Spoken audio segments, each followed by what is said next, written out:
আসসালামু আলাইকুম।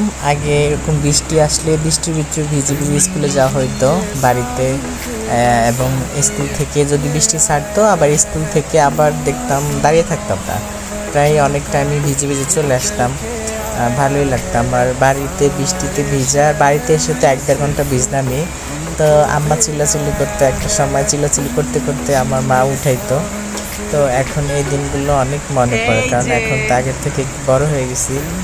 আর হয়েছে কি, এখন আর আগের মতো করে ভিজাও হয় না। আর এখন একটু আমার মাথায় একটু প্রবলেম, বেশি ভিজলে আবার মাইগ্রেনের সমস্যা হয়, মাথা ব্যথা করে।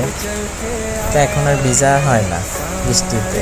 তো এই যে আমার ছোটো ভাইরা ভাতিজা, ওরা এই যে বৃষ্টি পড়লে খেলতে নামে, ফুটবল খেলে উঠানের ভিতরে, দেখতে ভালোই লাগে। তা আমি আবার এটা দেখে দেখে উপভোগ করি বৃষ্টি ভিজাটা। বৃষ্টির পানিতে গোসল করা কত যে মজার, এটা আমি বুঝি, কারণ আমি প্রায় 1-1.5 ঘন্টা প্রত্যেক বৃষ্টিতে গোসল করতাম। যখন ছোটো ছিলাম 6-7-এ পড়তাম, 5-6-3 থেকে শুরু করে একেবারে 9-10 পর্যন্ত। তো এমনকি ইন্টারের সময়ও ভিজতাম। কিন্তু এখন ঢাকাতে থাকা হয়, আবার মাঝে মাঝে বাড়িতে গেলেও ওরকম বেশি ভিজা হয় না, কারণ আমার মা চিল্লাচিল্লি করে, কারণ আমার ঠান্ডাতে একটু সমস্যা এই জন্য। তো এই জন্য ওরা গোসল করতেছে বৃষ্টির ভিতরে, এই জন্য দেখে ভালো লাগতেছে, একটু ভিডিও করলাম।